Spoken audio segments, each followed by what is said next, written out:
నమస్కారం. ఈనాటి మన సరికొత్త విశ్లేషణలోకి స్వాగతం. పిల్లలు వాళ్ల సమస్యలు మనతో పంచుకున్నప్పుడు మనం వెంటనే ఏదో ఒక పరిష్కారం చెప్పేస్తుంటాం కదా. కాని అలా చెబితే వాళ్ళెందుకు కోపగించుకుంటారు, మన మాటనెందుకు పక్కన పెట్టేస్తారు? దీని వెనక ఉన్న అసలు రహస్యం, ఆ మానసిక యంత్రాంగమేంటో ఈరోజు మనం లోతుగా అర్థం చేసుకుందాం. అసలు సలహాలిస్తే పిల్లలు ఎందుకు వినరు? మన ఇళ్లల్లో రోజువారీగా జరిగే ఒక చిన్న సంఘటనను గుర్తుచేసుకుందాం. ఉదయం స్కూల్కి వెళ్లే హడావిడి కావచ్చు, లేదా రాత్రి పడుకునే ముందు కావచ్చు, పిల్లలు వాళ్ల ఫ్రెండ్ గురించో స్కూల్ గురించో ఏదో ఒక ఫిర్యాదు చేస్తారు. వెంటనే పెద్దవాళ్లుగా మనం ఆ సమస్యను తీర్చడానికి ఒక లాజికల్ సలహా ఇచ్చేస్తాం. అంతే, వెంటనే వాళ్ళు అబ్బా మీకస్సలు నా బాధే అర్థం కాదు అని చిరాకు పడిపోతారు. ఈ పరిస్థితి మనందరికీ సుపరిచితమే గదా. ఇది చూసినప్పుడు పిల్లలు కావాలనే మొండిగా ప్రవర్తిస్తున్నారేమో, మనల్ని విసిగించడానికే ఇలా చేస్తున్నారేమో అనిపిస్తుంది. కాని ఇక్కడ లోపల ఒక అదృశ్యమైన యుద్ధం జరుగుతోంది. ఒకవైపు సమస్యను వెంటనే పరిష్కరించాలనే పెద్దల ఆరాటం, మరోవైపు తాము కూడా సమర్థులమే అని నిరూపించుకోవాలనే పిల్లల అంతర్గత తపన. ఈ రెండింటి మధ్య జరిగే ఘర్షణే ఇదంతా. ఈ ప్రవర్తన వెనుక ఉన్న ఆ అదృశ్యమైన యంత్రాంగం, అదే హిడెన్ ఆటోనామీ డిఫెన్స్ గురించి ఇప్పుడు చూద్దాం.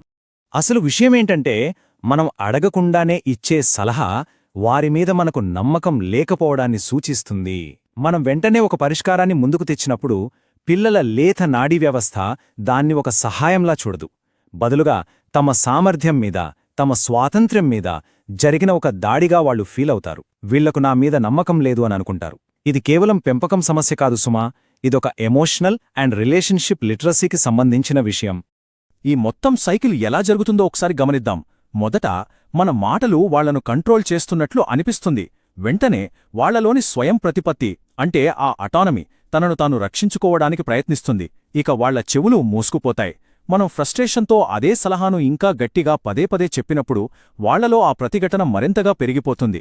కాని అదే మనం అర్థం చేసుకుని కాస్త వెనక్కి తగ్గితే అప్పుడు వాళ్లలో ఆ ముప్పు అనే భావన తగ్గి మన మాటలు వాళ్ల మనసుకు చేరుతాయి. దీన్ని మరింత సులభంగా అర్థం చేసుకోవడానికి ఒక అద్భుతమైన ఉదాహరణ, అదే స్టీరింగ్ వీల్ మెటఫర్ను చూద్దాం. భావోద్వేగాల్లో మునిగియున్న పిల్లలకు వెంటనే బలవంతంగా సలహాలివ్వడం ఎలాంటిదంటే, డ్రైవింగ్ నేర్చుకుంటున్న వ్యక్తి పక్కన కూర్చుని అకస్మాత్తుగా స్టీరింగ్ వీల్ను లాక్కోవడంతో సమానం. ఒక్కసారి ఆలోచించండి, ఆ క్షణంలో వాళ్లు ఎంత భయపడతారు. అది వాళ్లకు ఏమాత్రం సహాయపడకపోగా తక్షణమే ఒక రక్షణ వలయాన్ని ఏర్పరుస్తుంది. దీనివల్ల వాళ్లు డ్రైవింగ్ నేర్చుకోలేరు, పైగా కంట్రోల్ కోల్పోయామన్న తీవ్రమైన కోపంతో ఉంటారు. అసలు పిల్లల అంతర్గత ప్రపంచం ఎలా ఉంటుందో తెలుసా? వాళ్లకు తాము ఒక అల్లకల్లోలమైన సముద్రంలో ప్రయాణిస్తున్నామని సహజంగానే తెలుసు. ఆ పడవను నడిపించడానికి వాళ్లకు ప్రశాంతంగా ఉండే ఒక కెప్టెన్ కావాలి. అంతేగాని వాళ్లకంటే ఎక్కువగా భయపడిపోయి కంట్రోల్ కోసం పోరాడే వ్యక్తి కాదు. మన ప్రశాంతతే వాళ్లకు ఆ తుఫానులో ఒక సురక్షితమైన లంగర్లా పనిచేస్తుంది. అయితే ఇదంతా వినటానికి బాగానే ఉన్నా, వాస్తవ ప్రపంచంలో ఇది ఎలా ఉంటుందో ఒక స్కెప్టిక్ పాయింట్ ఆఫ్ వ్యూలో చూద్దాం. ఇక్కడ మనం కొన్ని రియల్ వరల్డ్ ప్రాబ్లమ్స్ కూడా ఖచ్చితంగా మాట్లాడుకోవాలి. పిల్లల పుట్టుకతో వచ్చే స్వభావం, న్యూరోడైవర్సిటీ, పేదరికం, లేక తల్లిదండ్రులుగా మనం ఎదుర్కొనే విపరీతమైన అలసట, ఇవన్నీ ఈ వాతావరణాన్ని పూర్తిగా మార్చేస్తాయి. మన ఉద్దేశం ఎప్పుడూ ఎలాంటి ఎమోషన్స్ లేకుండా రోబోలా పర్ఫెక్ట్గా ఉండాలని కాదు. మన ఒత్తిడి కూడా నిజమైందే కదా. మన లక్ష్యమేమిటంటే ఈ యంత్రాంగాన్ని అర్థం చేసుకుని వీలైనంతవరకు కొంచెం సురక్షితమైన ప్రతిస్పందనలను ఎంచుకోవడం. మరి ఆ సురక్షితమైన ప్రతిస్పందన, ఆ సేఫర్ రెస్పాన్స్ ఏంటో ఇప్పుడు తెలుసుకుందాం. ఈ మార్పు చూడటానికి చాలా చిన్నదిగా అనిపించవచ్చు, కానీ ఇది చూపే ప్రభావం చాలా లోతైనది. పిల్లలను కరెక్ట్ చేసే ముందు ఒక్క క్షణం ఆగాలి. ఆ తర్వాత ఆ ఎమోషనల్ టెంపరేచర్ను కొంచెం తగ్గించాలి. చాలా తక్కువ పదాలు వాడుతూనే ఒక సురక్షితమైన హద్దును విధించాలి. వాళ్ల ఫీలింగ్స్ను వ్యాలిడేట్ చేయాలి. అన్నిటికంటే ముఖ్యంగా ఏదైనా గొడవ జరిగిన తర్వాత ఆ బంధాన్ని తిరిగి బాగుచేసుకోవడానికి, అంటే ఆ రిపేర్ ప్రాసెస్కి అత్యంత ప్రాధాన్యత ఇవ్వాలి.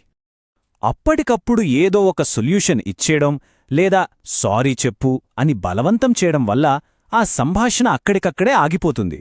దానికి బదులుగా మనం కలిసి ఈ ప్రాబ్లం సాల్వ్ చేద్దాం అనే భాషను ఉపయోగించడం చాలా ముఖ్యం. అప్పుడు పిల్లలకు తమ కోపం, బాధ లాంటి బలమైన భావోద్వేగాలను ఒక జట్టుగా సులభంగా ఎదుర్కోగలమనే ధైర్యం వస్తుంది. ఇదే అసలైన రిలేషన్షిప్ లిటరసీ. ఇలా ఒక కొత్త నమూనాను, ఒక కొత్త ప్యాటర్న్ను ఎలా నిర్మించుకోవాలో ఇప్పుడు చూద్దాం. అసలైన మార్పు ఎప్పుడొస్తుందంటే మన పిల్లలు చెడ్డవాళ్ళు, వాళ్లను ఎలాగైనా దారిలోకి తేవాలి అనే ఆలోచనను పక్కన పెట్టినప్పుడు, పిల్లలు ఇప్పుడొక కష్ట సమయంలో ఉన్నారు, వాళ్లకు మన స్థిరమైన, వెచ్చని మార్గదర్శకత్వం అవసరం అని మనం ఎప్పుడైతే గుర్తిస్తామో అప్పుడే ఈ ట్రాన్స్ఫర్మేషన్ మొదలవుతుంది. మనం చేసే ఈ చిన్న చిన్న మార్పులే క్రమంగా మన మొత్తం కుటుంబ వాతావరణాన్ని అద్భుతంగా మారుస్తాయి. ఒక్కటి గుర్తుపెట్టుకుందాం, పిల్లలను అవమానించడం ద్వారానో లేదా బలవంతంగా సలహాలు ఇవ్వడం ద్వారానో ఆ క్షణానికి ఆ గొడవను మనం గెలవవచ్చు. కాని ఓడిపోయామనుకున్న పిల్లలు ఆ ఒక్క క్షణమే ఆగుతారు. అదే సురక్షితంగా ఉన్నామని ఫీలయ్యే పిల్లలు మాత్రమే నిజంగా నేర్చుకోగలరు, ఎదగగలరు. కాబట్టి మనకు మనం వేసుకోవాల్సిన ప్రశ్న ఒకటే: తదుపరిసారి పిల్లలు ఎమోషనల్గా ఉన్నప్పుడు మనం ఆ వాదంలో గెలవడానికి ప్రయత్నిస్తామా, లేక వాళ్లకొక సేఫ్ యాంకర్గా, ఒక సురక్షితమైన తీరంగా మారతామా? ఆలోచించండి. ఈ విశ్లేషణ మీకు ఉపయోగపడిందని ఆశిస్తున్నాం.